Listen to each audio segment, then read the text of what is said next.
சமூகத்தோட உறுப்பினரா இன்னொருத்தரை வந்து முக்கியமானவரா சொல்றாரு ஈஸ்வர சந்திர வித்யாசாகர்.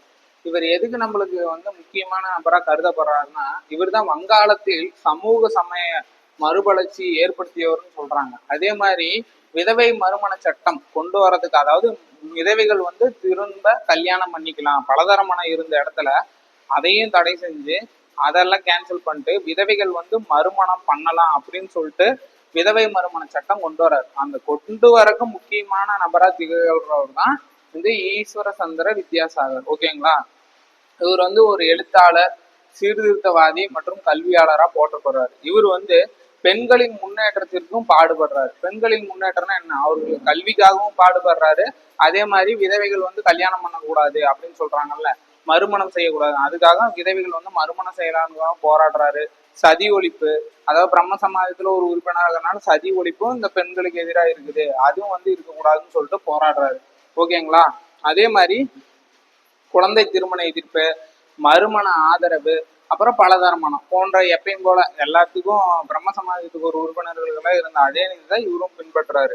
இப்ப இவரோட தொடக்கத்தின் மூலமா, அதாவது இவரின் வற்புறுத்தல் மூலமா விதவை மறுமண சட்டம் அப்படிங்கிறது 1856 கொண்டு வராங்க. ஓகேங்களா? யாரு கொண்டு வரான்னு கேட்டா டல்ஹவுசி பிரபு. விதவை மறுமண சட்டம் 1856 யாரு கொண்டு வராங்கன்னு கேட்டா டல்ஹவுசி பிரபு. ஓகேங்களா? இதை ஏத்துக்கிறாரு இவரு. யாரு நடைமுறைப்படுத்துறாருன்னா கானிங் பிரபு. ஓகேங்களா? ரொம்ப முக்கியமான கேள்வி. விதவை மறுமண சட்டம் 1856 இதை யாரு ஏத்துக்கிறாங்கன்னா டல்ஹவுசி பிரபு. யாரு நடைமுறைப்படுத்துறாங்கன்னா கானிங் பிரபு. ஓகேங்களா? இது என்ன விதிப்படி அப்படின்னா 1856 விதி எண் 15 படி இதை கொண்டு வராங்க. அதே மாதிரி இவர் வந்து இந்த 1856 கொண்டு வந்தாலும் திருமணம் பண்றதுக்கு நிறைய பேர் முன் வராம அந்த மாதிரிலாம் இருந்தாங்க. இதற்கு முன்னோடியாவே 1870 நாராயணன் சந்திரா அப்படிங்கிற அவரோட சொந்த மகனுக்கு ஒரு விதவியை திருமணம் செய்து வைக்கிறாரு ஈஸ்வர சந்திர வித்யாசாகர். இந்த மாதிரி சிறப்புகள்லாம் இவர் பண்றதுனால இவருக்கு ஹூக்ளி பாலத்துக்கு வித்யாசாகர் என பெயரை வைக்கிறாங்க. கல்கத்தாவில் இருக்கிற ஹூக்ளி பாலத்திற்கு வித்யாசாகர் பெயரை வைக்கிறாங்க. அதே மாதிரி திருமண வயது சட்டம், அதாவது ஒரு குறிப்பிட்ட காலத்துல இந்த வயசுலதான் திருமணம் பண்ணணும் அப்படின்னு சொல்லிட்டு ஒரு ஏஜ் கொண்டு, அதாவது 5 வயசுல 6 வயசுலயே குழந்தைகளுக்கு எல்லாம் திருமணம் பண்றாங்க. இதுக்கும் எதிராக இவர் போராடுறாரு. குழந்தை திருமணம் பண்ணக்கூடாது, அதாவது ஒரு குறிப்பிட்ட வயசுலதான் கல்யாணம் பண்ணணும் அப்படிங்கிற மாதிரி கொண்டு வர்றாரு.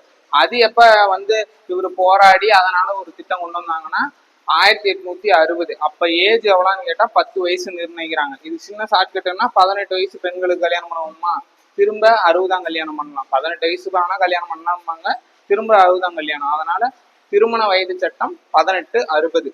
அப்ப அதோட ஏஜ் எவ்வளோன்னா 10 வயசு. அதுக்கப்புறம் ஒரு கமிட்டி போடுறாங்க. அது வந்து 1891 வராங்க. கொண்டு வந்து அப்ப வயசு எவ்வளோன்னா 12 வயசு கொண்டு வராங்க. திரும்ப 1825 கொண்டு வராங்க. அப்ப வயது வந்து 13 கொண்டு வராங்க. அதாவது பெண்களுக்கு வந்து வயதை கொஞ்சம் கொஞ்சமா 10 இருந்துச்சு, அப்புறம் 12 இருந்துச்சு, அப்புறம் 13 இருந்துச்சு. இப்ப இந்த 13 வயசு கொண்டு வந்தாலுமே இப்ப வயது ஒப்புதல் கமிட்டின்னு ஒண்ணு போடுறாங்க. இப்ப இந்த மாதிரி 13 வயசு நம்ம சட்டம் போட்டிருக்கிறோம், இது வந்து கரெக்டா செயல்படுதா அப்படின்னு சொல்லிட்டு பாக்குறதுக்கு வயது ஒப்புதல் கமிட்டி அப்படின்னு சொல்லிட்டு 1929 ஒண்ணு போடுறாங்க. ஆனா இது வந்து படிச்ச மக்கள் கிட்ட மட்டும்தான் இருக்குது, வேற யாருக்கிட்டையும் இன்னும் அவ்வளவா பரவல அப்படின்னு சொல்லிட்டு தான் இந்த கமிட்டி வந்து இதை சொல்லுது. படிச்ச வழக்கறிஞர்கள், உயர் அதிகாரிகள் போன்றவர்கிட்ட மட்டும்தான் இந்த மாதிரி ஏஜுக்கு வந்து கல்யாணம் பண்ணலாம் அப்படின்னு சொல்லிட்டு இருக்குது. மீதி எல்லாம் இன்னும் குழந்தை திருமணத்திலேயே தான் இருக்கிறாங்க அப்படின்னு சொல்ல வருது. அதே மாதிரி வங்காளத்துல இன்னொரு மிகப்பெரிய இது, இப்போ பலதரமானம் பண்ணிக்கலாம், சதி ஒழிக்கலாம், அதே மாதிரி சதி நடக்கும், பலமரதனம் நடக்கும், விதவைகள் வந்து திருமணம் கல்யாணம் பண்ணக்கூடாது, அந்த மாதிரிலாம் இருக்கும்போது பெண்களை வந்து கொல்றாங்க. அதாவது கருவுலியே சிசு கொலை, பெண் சிசு கொலை. அதாவது பெண்ணா இருக்குன்னா இவங்களை கொன்றலாம் அப்படிங்கிற மாதிரி, பிறந்தோடனே பெண்ணா இருந்தா அதை கொன்றுவாங்க. அப்படிதான் பெண் சிசு கொலை. இது யாருக்கிட்ட அதிகமா காணப்பட்டது அந்த காலத்துலன்னா ராஜபுத்திரர்கள் இருக்காங்களா, அவங்க கிட்டதான் இது வந்து இந்த பெண் சிசு கொலை வந்து அதிகமா காணப்படுது. அதை யாரு கூறுறாங்க அப்படின்னு கேட்டா கர்னல் டாட் அப்படிங்கிற ஒரு வரலாற்று ஆசிரியர் தான் சொல்றாரு. வரலாற்று என்ன சொல்றாரு, ராஜபுத்திரிடம் பெண் சிசு கொலை பழக்கம் வந்து அதிகமா இருக்கு அப்படின்னு சொல்லிட்டு சொல்றாரு. இதை தடுக்கிறதுக்காக வங்காளத்துல ஒரு சட்டம் கொண்டு வராங்க. அதுதான் வங்காளம் பெண் சிசு கொலை தடுப்பு சட்டம். அது எப்பன்னா 1795 பிரிவு 21 படி கொண்டு வராங்க. இதில் நம்ம முக்கியமா பார்க்க போகிறது ஒரு 4 விஷயம்தான். ஈஸ்வர சந்திர வித்யாசாகர் மறைநூல்களே இவர் ஒரு முக்கியமா சொல்லுவார். மறைநூல்களே வந்து நம்மளோட நூல்கள் முன்னாடி இருக்கிற நூல்களே வந்து விதவை பெண்களுக்கு வந்து திரும்ப கல்யாணம் பண்ணக்கூடாது அப்படின்லாம் எதுவுமே சொல்லல, அதே முற்போக்காதான் இருக்கு, நீங்க ஏன் அப்படி விட மாட்டேங்கிறீங்க அப்படிங்கிற மாதிரிதான் அதையே வாதமா முன்வைக்கிறாரு. அதே மாதிரி பெண்களுக்காக போராடுறாரு. எதுக்காக? கல்விக்காக. அதே மாதிரி விதவைகள் வந்து திரும்ப கல்யாணம் பண்ணலாம் அப்படின்னு இவரு போராட்டத்தால ஒரு சட்டம் கொண்டு வராங்க. என்ன சட்டம்? விதவைகள் மறுமண சட்டம் 1856 கொண்டு வராங்க. ஓகேங்களா? அதுக்கு யாரு காரணம்னா ஈஸ்வர சந்திர வித்யாசாகர். இந்த சட்டம் வந்து யாரு ஏத்துக்கிறாங்க அப்படின்னா டல்ஹௌசி பிரபு. இந்த சட்டம் யாருடைய காலத்துல நடைமுறைக்கு வருதுன்னா கானிங் பிரபு. இந்த சட்டத்தோட விதி என்னன்னா 1856 விதி 15 படி இந்த சட்டம் கொண்டு வருது. இந்த சட்டம் கொண்டு வந்தது இல்லாம இன்னொன்னும் பண்றாங்க, குழந்தை திருமண தடை சட்டம். அதுக்கு வந்து குழந்தைங்கள சின்ன வயசுலயே 5 வயசுலயே 6 வயசுலயே கல்யாணம் பண்ணி கொடுத்துறாங்க. இதை எப்படியும் ஒழிக்கணும்னு சொல்லிட்டு ஒரு குறிப்பிட்ட ஏஜ் நிர்ணயிக்கணும்னு சொல்லிட்டு 18 வயசுல கல்யாணம் பண்ணுவாங்க, திரும்ப 60 கல்யாணம் பண்ணுவோமா, அதுதான் ஷார்ட்கட். 18-60 அப்படி பண்ணணும்னு சொல்லிட்டு ஒரு வயசு கொண்டு வராங்க. அந்த வயசு எப்பனா 10 வயசு கொண்டு வராங்க. திரும்ப 1891 எவ்வளவு வயசு கொண்டு வராங்க? 12 வயசு கொண்டு வராங்க. திரும்ப 1925 13 வயசு கொண்டு வராங்க. அதெல்லாம் கண்டுபிடிக்கிறதுக்கோசரம் வயது ஒப்புதல் கமிட்டி ஒண்ணு போடுறாங்க. அது எப்ப? 1829 போடுறாங்க. அந்த ஒப்புதல் கமிட்டி என்ன சொல்லுது? படிச்ச மக்கள் கிட்ட மட்டும்தான் இருக்குது, மத்தவங்க கிட்ட எல்லாம் இந்த பழக்கம் இன்னும் நடைமுறைக்கு வரல அப்படின்னு சொல்லுது.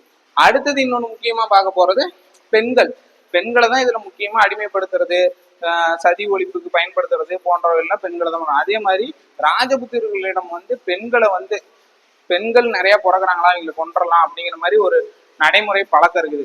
இதை யார் கூறுறாங்கன்னா கர்னல் டாட் அப்படிங்கிற வரலாற்று ஆசிரியர் சொல்றாரு. இதுக்காக வங்காளத்துல இது மென்மேலும் அப்படியே ராஜபுத்திரர்கள்ட்ட இருந்து வந்து வங்காளத்துல பொண்ணுன்னு பிறந்தாவே கொல்ற நிலைமை ஏற்பட்டுருது. இதை ஒழிக்கிறக்கோசரம் 1795 ஒரு சட்டம் போடுறாங்க, வங்காள பெண் சிசு கொலை தடுப்பு சட்டம் சொல்லிட்டு 1795 போடுறாங்க, பிரிவு 21 கீழ். ஓகேங்களா? இதுதான் முக்கியமா இதுல நம்ம பார்க்க போறது. இத மனப்பாடம் பண்ணிக்கோங்க, ரொம்ப முக்கியமா இதுல இருந்துதான் கேட்பாங்க. அதே மாதிரி இதுக்கு ஊக்கமா என்ன பண்ணியிருக்காரு ஈஸ்வர சந்திர வித்யாசாகர்? அவருடைய மகனே 1870 நாராயணன் சந்திராவுக்கு விதவையை வந்து திருமணம் செஞ்சு வச்சுக்கிறாரு. அதே மாதிரி ஈஸ்வர சந்திர வித்யாசாகரோட பேரு வந்து எந்த பாலத்துக்கு? ஹூக்ளி பாலத்திற்கு, ஓகேவா, அவரோட பேரு சூட்டப்பட்டுள்ளது. இதுதான் முக்கியமான கண்டென்ட். இவரை பத்தி நல்லா மனப்பாடம் பண்ணி பார்த்துக்கோங்க.